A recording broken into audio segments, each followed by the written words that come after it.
Hi, everyone, and welcome. We have a very special guest today, Dr. Dua. She is with Mass General in Boston, and she is at the forefront of research on walking as medicine for peripheral artery disease. We've all heard about how walking can help you grow that natural bypass. Well, now we are going to hear exactly the mechanism of action by which this is actually possible and how to do it most effectively. So let me give you a little bit of background on me. So I am a vascular surgeon that works at the Massachusetts General Hospital. I'm an assistant professor of surgery at Harvard Medical School. I did do my vascular surgery training at Stanford before this in California. And prior to that, my general surgery training at the Medical College of Wisconsin in Wisconsin. So I'm double boarded in vascular surgery and general surgery. And I also have my American Board of Wound Care certification. So I am also a wound care specialist. I'm actually the associate director of our wound care center at Mass General. I am director of our vascular lab, which I know all of you have been to, where you get your ABIs and your ultrasounds and whatnot at Mass General again.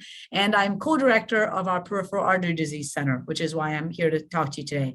And those other directorships I mentioned are not pointless. They're all related. And that's why I bring them up to tell you that, you know, in order to treat p.a.d, there's a very particular type of person. And so I want to talk to you a little bit about kind of the different ways that you need to be thinking about the disease, because usually when you walk into someone's office, you kind of hear just one path.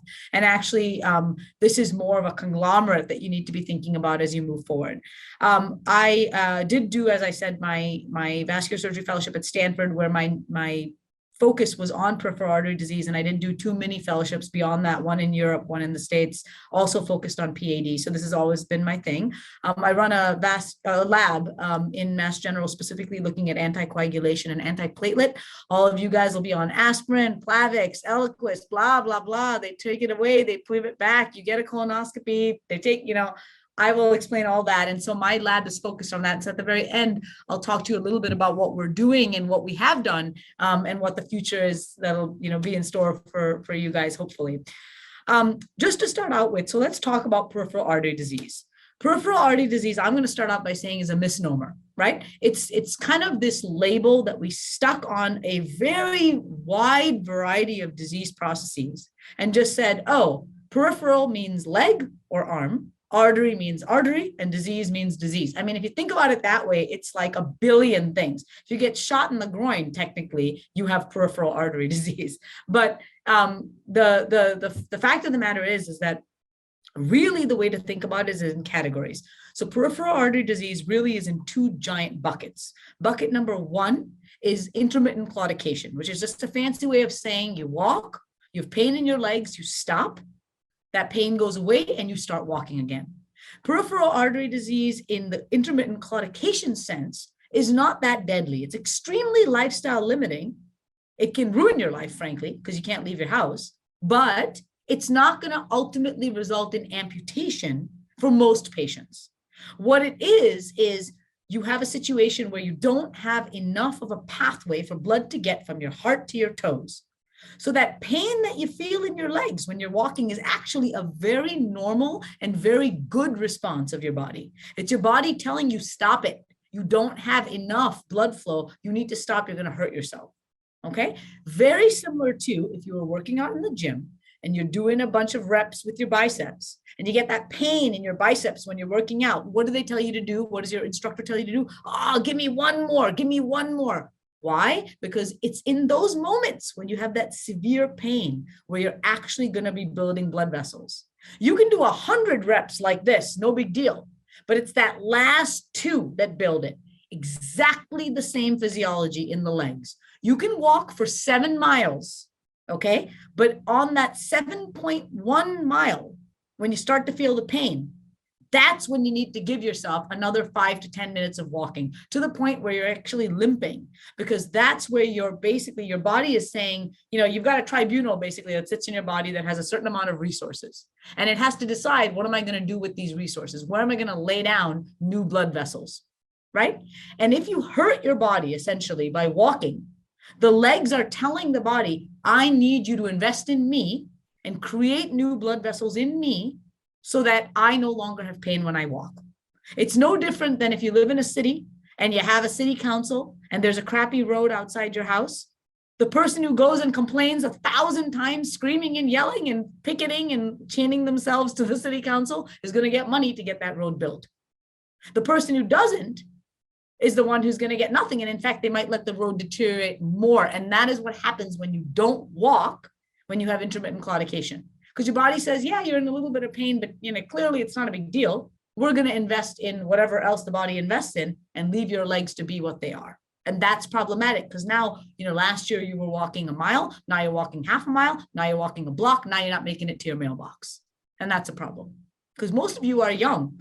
And so as a result, and when I mean young, I mean true, I truly mean that because, the average age now of people who have p.a.d, I mean, you're talking about like the 50s to 80s range, and people beyond that, are living 30, 40, 50 years. It's not right to be in a situation where you can't enjoy your life. And if you're not walking, you're not exercising. And remember, if you have arterial disease, it doesn't limit itself to your legs. The majority of you will have some sort of coronary heart disease as well. And being unable to walk and engage in activity that's physical can result in a stroke or a heart attack that's going to kill you. So it's very important to get you on your feet, so to speak, and moving around.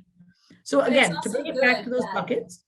Sorry. It's also good that we are seeing younger people with it because in a sense, it is developing younger, but the problem was that it wasn't being diagnosed soon enough. And now we're seeing more people getting diagnosed in the intermittent claudication stage where they can actually make those critical lifestyle changes and do something about it sooner rather than later. Yes, absolutely. And I'm going to hit you guys hard with the critical lifestyle change in a second. That might seem a little jarring, but it's got to do with building those new blood vessels. So in the intermittent claudication phase, when you have a situation where you do not have wounds and you do not have what's called rest pain, where you're just sitting there in your chair, but your leg hurts a lot. So you're not in that category. That's bucket number 2. That's critical limb ischemia. So we'll get to that in a second. We're just talking about purely here, it hurts when you walk, whether it's 5 steps or 100 steps, it hurts when you walk. That's the intermittent claudicant. That patient can really, really turn their life around by walking. Now, how do you do that? This is how you do it. You wake up in the morning every day. You commit yourself to 30 minutes of continuous walking. But here's the ticket. It cannot be, I go for a walk with my spouse, down a couple city blocks, stopping to pet someone's dog, stopping to check if they're fresh avocados. No. Every time you stop, the clock restarts. So what you would need to be in is either in the mall or on a track where you can continuously walk, because you need to turn that watch on. So you got your iPhone or whatever you have to time yourself. You turn on the timer and you start walking. And I don't care if you walk 7 steps or you walk 7 miles. You document. I walked this far today in time, right? Before the pain set in. And then you document, I walked this much further with the pain, because that's what I need to know. I don't care how far you walked. I want to know how far did you walk when it hurt, because that is what's building those blood vessels. Most people will stop walking when they're in pain naturally, right?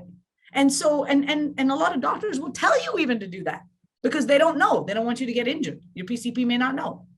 Or they say, they're scared you're going to fall. You're on blood thinner. You're going to hit your head. People are not going to fall. They'll just stop when it gets unbearable. If you get one of those little chairs that you can flip out and sit down, that's ideal, because then you don't have to go somewhere to sit down. One of those little, like a couple pounds, nothing big, little strap-on chair. You sit down, and the minute that you can go again, you go again. And you do that for 30 minutes and you document each time. How far did you walk? How far with pain? How far did you walk? I guarantee you, I will give you this in blood writing, okay? That if you do that in 6 months, you will increase your walking distance and decrease the amount of time that it takes, basically, that you have to sit down, essentially. So you'll be able to walk further with less pain. And that's what this whole creating new blood vessels is, because what's happening, the city council in your body is building that road for you. And you have a little piece of blood vessel down in your ankle, a little piece of blood vessel up top, it makes the connection for you. So it doesn't open up what's already gone. It doesn't do that, but it does create these new connections for you. Are you going to be able to run the Olympics? Unlikely, but are you going to be able to enjoy your lives? go out to the mall, go to a movie, walk around, do what you want with your grandkids? Yes, you will. And all with avoiding a bypass or avoiding a stent. Because getting a bypass or a stent, basically it's like your virginity. It's a one-shot deal. As soon as someone intervenes on you, it's lost. And now you get into a whole cycle of, now I have a stent in my body. I got to keep that stent open. If that stent goes down, you no longer get to be an intermittent claudicant. You switch over to the bucket where you could get wounds. You could get an amputation because now you've had an intervention. So the goal should be to try to stay away from that as long as possible. Now, if you've had an intervention, it's not doom and gloom. It's just that now you have a different set of problems because you've got that intervention. So if you can avoid it, you should avoid it. And the best way to do it is this. Now, walking is one big piece of the pie. It's the only thing that has level 1A evidence, as in randomized controlled trial, highest level of evidence in the world to say that if you walk, you will be able to increase the blood vessel collateralization, which is what that's called, creating those new networks, and you will be able to walk further with less pain. But it has to be done in conjunction with one major thing, and that is if you smoke, you cannot smoke anymore.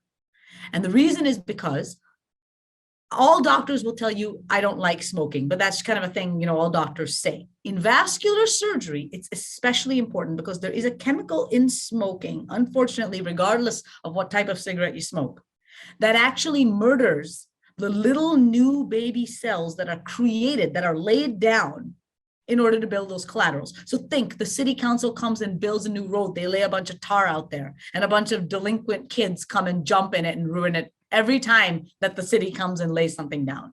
That's what's happening. So every time you smoke a cigarette, a baby cell dies. And you can shorten that to every time you smoke a cigarette, a baby dies. And then maybe it'll stick with you that you won't do it anymore. I know it's very difficult. I don't smoke, but I do have a very severe Diet Coke addiction. And so I know how difficult it is to cut down. And I don't know what I would do if someone told me I, would have to trade one vice for another. And it's painful. So because it's painful, you then smoke. So it's like this horrible cycle. I get that. I'm not here to judge on that front. I'm just saying that it doesn't work to do all this walking and then murder all the baby cells by smoking a couple of cigarettes because you had a good day and you want to take a hit.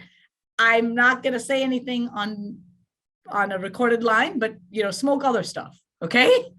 Don't smoke cigarettes. So that's that number two. There is a whole push about diet. Of course, if you shouldn't eat fatty foods because that lays down the plaque that forms in your arteries. But the fact of the matter is a lot of the damage that has already been done to your vessels was done 30 years ago, 20 years ago.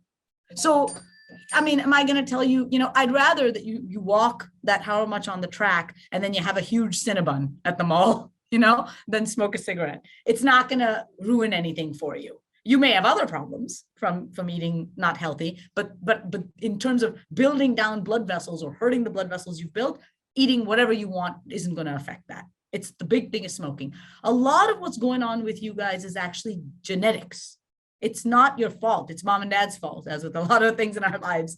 And so, and that's where my whole lab comes into things, because we're looking at personalized medicine. Is it right that, this person gets this same drug as another person? No. And is it right that you all have the same treatment? No. In the same way that if someone, two people can have breast cancer and have completely different treatments because they are, even though it's breast cancer, it's completely different pathology. And p.a.d. is the same thing. It's a heterogeneous thing. It's not the same for Kay, for example, as it is for Joyce. But at the same time, there are some tenets that if you follow, you will overall have better outcomes. So this is in the p.a.d. world. So walk, do not smoke.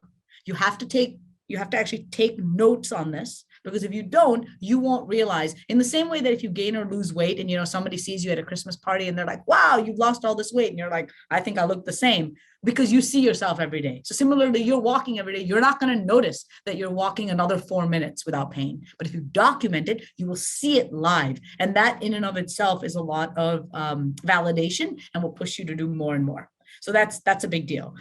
There's really no end point to it. Unlike cardiac rehab, if any of you have ever been through that, there's an end point. You do 6 weeks and you're done. p.a.d. does not work like that. You have to continually push with it. It's tough. I live in Boston. Obviously, people can't go walking outside. So it's hard. I mean, you do have to go to a particular location, and it's sort of God's cruel joke that in order to treat a walking disease, you have to walk. But in a way, it's also poetic, isn't it? that's forcing you to do something. And so I'm here to tell you that that's how you do it, and that you're not going to hurt yourself when you do that walking. So don't be worried. Go ahead and do it. Now, let's talk about critical limb ischemia. So critical limb ischemia is different. Critical limb ischemia, again, p.a.d. is the big umbrella. Underneath it, 2 buckets. Bucket number 1, intermittent claudication. Do the walking. It's not going to hurt you. A very small percentage of people, about 5% of people who have intermittent claudication, go on to get an amputation. So it's extremely rare in that subgroup of people. Okay. Now, critical limb ischemia is a different story. Critical limb ischemia is when you have a wound on your leg, okay, your foot specifically, or you have rest pain. Your foot is red, hot. It's very painful. You can't even put it down. You wake up in the middle of the night, leg is in severe pain. People in that category are at major risk of amputation, especially with diabetes, and need some type of intervention, at least with a vascular surgeon. Walking it off is not going to work in that group of people. Now, the thing is, though, what's confusing is wounds form for many reasons. Wounds form essentially for 3 big reasons, though. 1 is bad blood supply. Number 2 is pressure. You got the wrong shoes. You know, we've all, when we were younger, you know, wearing the wrong heels, you get a shoe bite, right? Within one night, you get the shoe bite. So pressure. And number 3 is infection. And the worst situation is a combination of these 3 things. Now, if you have a wound because of pressure, that's a whole different story. You need diabetic shoes, you need a podiatrist, and you're not at risk of the leg being amputated unless it gets broken down and infected. But if you have peripheral artery disease and you actually have a vascular problem, the flowers are not getting watered because there's not enough water. The cells are not growing because there's not enough blood. That's where you need an intervention. And that intervention can range from a simple ballooning of the artery to get you more flow, all the way through to a distal bypass, where they're taking vein from one leg and they're making, not they, are making a connection between one blood vessel and another blood vessel. And so what's really important is, regardless of which bucket you fall into, you should have some type of interventionalist seeing you to be able to monitor you and make sure that, first of all, you're appropriately diagnosed. So if you do have a wound on your foot that is an ischemic wound, as in not enough blood supply wound, we need to know what are your ABIs, which is the pressure of your ankle compared to the pressure in your arm, because blood pressure in your nose should be the same as blood pressure in the tip of your toes. And I'm sure all of you have had that test where they do the little like blood pressure test of the ankle and the blood pressure test of the arm to compare. Is it the same? And if it's not, which it isn't in people with p.a.d., how bad is it? What percentage of the pump from your heart is getting to your toes? Because if you think about it this way, if there's a boulder in your groin, if there's a boulder behind the knee, that bolus of blood that's going down there will be stopped at the groin and stopped at the knee. And so only a small percentage of it will make it to the toes. And as a doctor, I can quantify that. I can say, oh, okay, you know what? 50% of her blood supply is getting to her toes. But in diabetes has a predilection for eating the itty bitty blood vessels of the feet as well. So you may have okay blood supply to your ankle, but crappy blood supply to a wound on your toe. And that's where we really get into fancy things in order to be able to get you blood supply down there. We do some very cutting edge stuff here at Mass General specifically, where we shunt blood from one blood vessel to another and do other things that can help you potentially. But really, you shouldn't even be talking about that if you're in the intermittent claudication category. Right. They're very familiar. We've talked before about the pedal loop. We've talked about deep vein arterializations, but yes, really as a last resort, limb-saving effort, the doctor says amputation, get a second opinion from someone who has either one of those skills, who could at least, if you're going to amputate anyway, what do you have to lose than to let someone at least try with those Hail Mary efforts? 100% agree with that. And I think, a lot of it has to do with the way the world works. This p.a.d. is getting a lot of attention now because diabetes is on the rise like crazy. It is an epidemic now. It has always been a problem, but, unfortunately, this disease did not get the attention that it needed to get because it's too helter-skelter. There are too many different types of people. You think of somebody who has breast cancer, a patient comes to mind, not in terms of race or anything, but like in terms of, who is this patient? What type of life do they live? We hear about the marches and the walks and Congress is passing a bill for this and that. You never hear it for p.a.d. And actually, if you look at the numbers, I'm actually making a talk because I'm giving a grand rounds on this just in a couple of days. It is craziness. The number of patients that are getting amputated for p.a.d. surpasses all cancers combined in terms of deaths. It's shocking. And yet it doesn't get, but you guys know that. I mean, know it more than me, even from living that's not the way the government works, right? It doesn't focus on what's actually, it's political. But that's where new doctors and a new generation of people, regardless of whether they're vascular surgeons, interventional cardiologists, or interventional radiologists, people who are interested in p.a.d. and taking care of the p.a.d. patient. Because it's a complex situation where you have intervention, you have wound care, you have vascular lab, you have medicine, heavy medicine, because we've got to control your diabetes. HbA1c has to be down, has to make sure that you're on the right blood thinners, and have to make sure that your lifestyle changes are appropriate for you. So there are doctors out there like that. And it's important for you to be exactly like you're doing, educated on this disease, so you can tell when you're in front of a doctor, yeah, this is someone I want to be with, because this is going to be your partner. It's like a marriage, because your p.a.d. is going nowhere. There's no cure.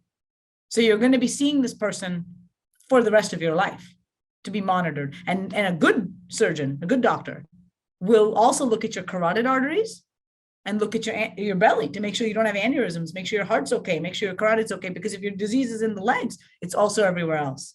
Because it's not about just keeping the leg, it's also about keeping your life, right? We always talk in our network about chat, carotids, heart, abdomen, toes. So every time you go to the doctor in your annual checkup, let's chat, doc. C, carotids, H, heart, A, abdomen, aorta, and T, toes. Let's check the blood pulses. I like it. I'm going to steal that. I might even have an infographic for you.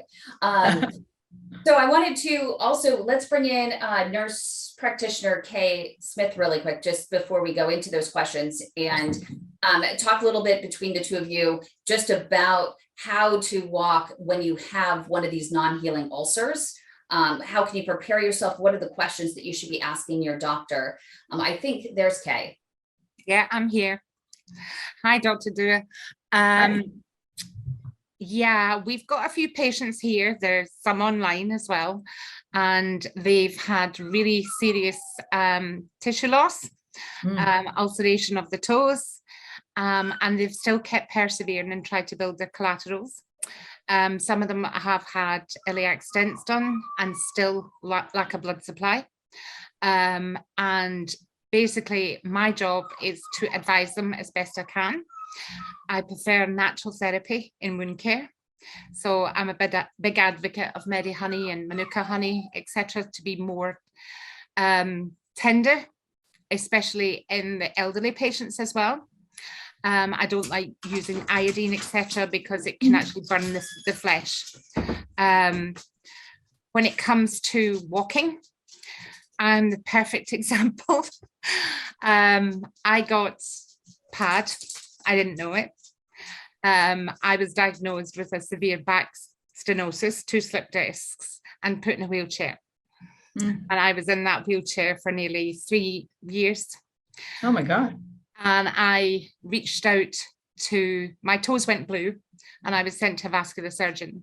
And he said, oh, you've got p.a.d. We'll take you in and we'll do a reprocedure. We think it's just your iliacs. He got as far as I anesthetized, because I also have lupus, and the lupus has caused diabetes. So there's a big long story there. But the gist of it was, when I got my procedure, he couldn't get through my aorta, and he didn't have the skill set to get through my aorta. So he marked me off as palliative, told me to sit back in my wheelchair, phone my husband, come and take her home. There's nothing more we can do about her. And that's when I reached out to Kim. And I watched people like Monica's here, Douglas is here, and I watched everybody getting off the back sides and walking. And all I could manage was a few shuffles to the toilet or going from my wheelchair onto a stool in the kitchen to do prepare a meal. I then decided that I would enter one of the challenges, the walking challenges that Kim was running. And it was for 28 days, 1 month. And I got out that wheelchair. And I think the first week, I only got 197 steps or something in. But by the end of that month, I hit 3,000 steps. I think 3,400 steps. Now my blockage was abdominal. My blockages are predominantly caused by, they're not typical p.a.d, they're predominantly caused by autoimmune deficiency diseases. But I suffer the same symptoms as everybody else. I've had a procedure. I have my stents. I have 2 iliac and 1 aortic stent, but I still have a blockage in my CFA going down to my anterior tibial. Not because it's not a blockage, that's the wrong word. They were resting for so long that they haven't opened yet. So my surgeon is hoping that they open, but if they don't, he's going to go nice and low and slow and just open it back up for me. So I'm still having intermittent claudication. But when it comes to wound care and it comes to people in wheelchairs, they're stuck. And they can't get up, but if they do get up, we have a coach and we do chair yoga to start to stimulate them and get them moving and get the feet moving, the rolling a tin of beans about the floor, etc. And it's really important that patients are motivated and continue to be motivated to do those exercises, even if they are unable to actually walk due to wounds or due to a wheelchair. I use, as I say, I recommend Manuka honey. I recommend foam dressings, especially if the wound's on the heel. There's some nice foam heel pads that are available that can actually protect the heels. So before your wound actually breaks down, or heel breaks down, we have a lot of patients with dried out heels and they start to get hacks. There is nice heel pads that they can put on. I recommend heel balm, etc. The most important thing is to offload those feet for the pressure. And as a nurse practitioner in wound care, the pressure has always been a focal point for myself. So I will recommend the shoes, offloading insoles to make sure that they've been to the podiatrist and their diabetologist or endocrinologist if necessary, and they've got the correct footwear. And I also thoroughly recommend diabetic socks for all p.a.d patients, because then the normal sock has a ring of elastic around the top of it to hold it onto your legs. And I find that actually can cause a lot of circulation problems. So I recommend diabetic socks to anybody with p.a.d, not just a diabetic. How do you feel as far as wound care is concerned, and my recommendations with honey and soft foam dressings and offloading?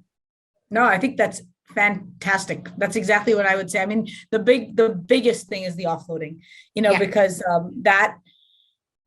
and I think, the way, at least that I think of wounds, is I think of wounds as a symptom, right? If you have a cough, you could have COVID, you could have lung cancer, or you could just have inhaled some smoke, right? It's a symptom.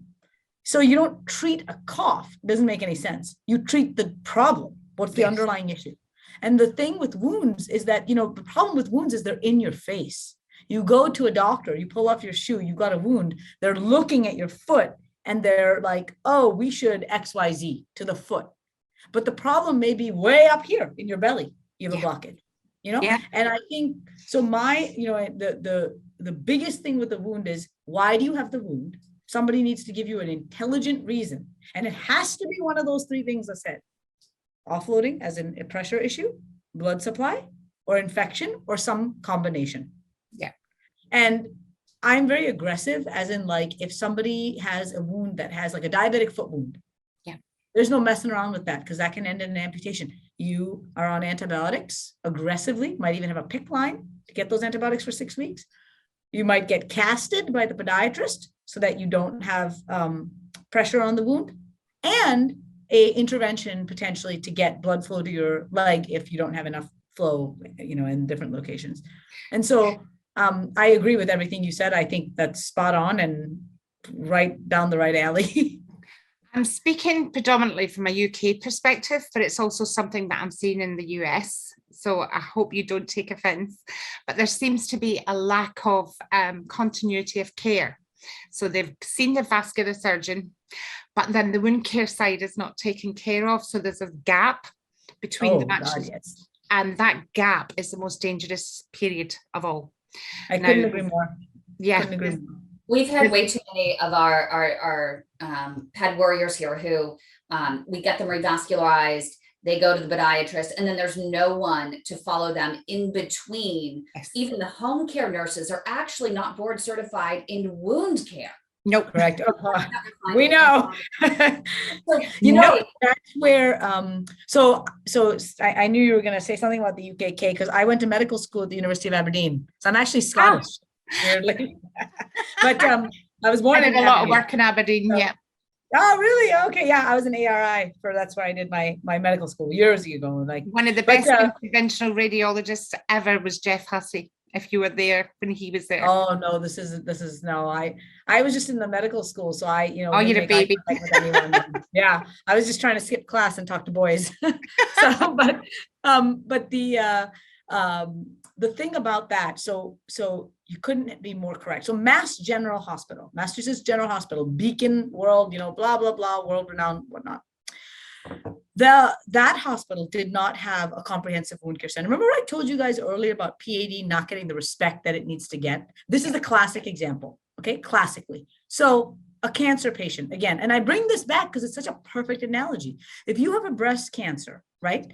In order to be treated properly, get the best care, longest life expectancy, appropriate surgery, appropriate meds, you need a medical oncologist. You need a person who's coordinating all your care like a PCP. You need a tumor board that's going to talk about you and make good decisions surgically versus medically. And then you need that comprehensive care. And there's no time to spare. You need to go for radiation therapy, and then immediately after that, get your surgery, and then immediately after that, get your chemo. And if you've got any big breaks anywhere, you die, right, from metastatic cancer. So similarly with p.a.d., it's exactly the same phenomenon. You can't just get the cancer surgery without getting the cancer treatment, which would be the wound care appropriate treatment. But right now, because of the way in which the world works, there are very few places, though it's becoming more and more the thing, to have comprehensive wound care centers. So at Mass General, we have something called the LEAP program. LEAP stands for Limb Evaluation and Amputation Prevention Program, as in MGH LEAP. So when I was at Stanford, we had the STEP program, something similar. And for example, at Mass General, we have a podiatrist, a wound care specialist. We have a nurse coordinator, who's the heart and soul of it, myself, and a number of other interventionalists. But the point is, it's a system. It's like an ecosystem that a patient enters and then gets all the care they need coordinated by one person. What's the point of seeing you in the ER, fixing you, but your blood sugar is 1 million and you don't have an endocrinologist? Yeah. How are you going to heal that wound? You'll never heal that wound. Not all the meta honey in the world. You could drink it. It's not going to help you because your blood sugar is 600. So we know that. And what's happened, unfortunately, is amputation rates and wound care rates are not monitored by the government and whatnot to say, hey, if you, as a doctor, this is the standard of care. If you see these many p.a.d. patients who have this type of disease, your amputation rate should not be higher than X number. If you did something like that, a metric, now suddenly people are held to that standard. And that is the fundamental problem. There are no standards. Yes, I agree completely. And even in the UK. And even in the UK, that's right. And a lot of it has to do with the difficulty of the coordination of care. Yes. Not all patients are like you guys here, listening, understanding. A lot of patients are like, I don't know what's going on. And that makes them even more vulnerable. Of course. A lot of patients are elderly, even more vulnerable. So, my advice in that realm is, you really should be getting care at a comprehensive center. And if you aren't in a location that has something that is comprehensive, then the best thing that you can do is talk to your physician, who then becomes your point of contact and needs to get that taken care of for you. Don't let anybody have the honor and the privilege of touching your body and doing surgery on you without doing all the rest of the stuff, right? Yeah. That's not good enough. Yeah, I'm running through some of the questions that people should be asking their wound care specialist before they go into walking. And Dr. Dubois, if you want to chime in as well, I'll let Kay get started with just a few of the questions that are really important. Please do. Yeah, I mean, straight after your procedure, one of the first questions is, how soon can I start walking? That's one of the first and most important questions. And most people can start walking again after a procedure within a few days. I think the next day after I had my procedure, I did about 1,500 steps, which obviously was amazing, just that 24 hours later. That's one of the most important questions. The other question is, what support is available for you? Do they have, in the UK, sometimes they'll give you a gym membership to help you, and that gym membership is for 3 months. I don't think that's available in a lot of places in the USA, but there is rehabilitation programs in the USA that have to be recommended. And then there's the place that I found where I could get the best advice and the best support, and that was the way to my heart, and finding this support group. And the walking program that we have, where everybody encourages everybody, and regardless of whether you've done 78 steps or 7,800, it doesn't seem to matter. Everybody keeps supporting everybody else. But regardless of how you approach it, whether you buy a treadmill, whether you go to the mall, as you say, we don't have a lot of them in the UK, but they are there. And whether, no matter which way you're getting your steps in, as long as the steps are getting done, and as long as you're starting to get back on your feet and to keep your pad at bay, and making the lifestyle changes as well seems to be a big one. A lot of people seem to think, well, I've got my procedure now, so I'm okay. I can go back to smoking, I can go back to eating what I like, and they don't seem to take the whole picture. And that's what I like about the Way to My Heart, because we support people for lifestyle changes, including diet, especially for stopping smoking. And that's something that you need to ask your doctor what's available to help you. If you've got a wound on your foot, you need to ask your doctor for a recommendation to a wound care clinic, to what dressings to wear. For offloading, it's available on prescription for offloading shoes and podiatry shoes in the UK. Unfortunately, I think you have to pay for them in the United States. So does insurance cover them, Kim? That would be a question, probably depending on the insurance, but some do cover them, yes. Yeah, okay, thank you. So you get yourself the offloading shoes, whether they're outdoor walking shoes or whether they're slippers or shoes for within the house, something that will offload your weight and make sure that there's no pressure on your feet. The other thing to ask your doctor basically is pain control, and this is a major problem in the UK, in the USA, pain relief. As you say, there's other things that you can take that we can't discuss. Personally, that's not an option for me. I am allergic to all painkillers. So I actually use virtual reality to get rid of my pain. I don't know if it's anything you've ever heard of, but it's just been licensed by the FDA in America. And you can use a virtual reality headset and actually do something that takes you off on an adventure and takes your mind elsewhere so that you don't think about the pain that you're going through. That's actually a really important point that you missed when you were saying that you got out of your wheelchair. We actually have pictures and video of you using your VR headset to actually get out of your wheelchair and start taking steps around the living room. Yeah, I had to. I was lucky enough for the VR headset that I was gifted. Basically, it creates a barrier. So you create the barrier right round yourself, and my husband moved some furniture out of the way. I could create my barrier, and that meant that I wasn't banging into furniture or falling over or tripping over a piece of furniture. I could then walk around with my headset on, using my hand pieces, reaching out. I use scuba diving a lot, or I can go on safari, or I can do basically anything that I've ever fancied, like walking about the cherry blossom gardens in Japan. It's the first day of spring.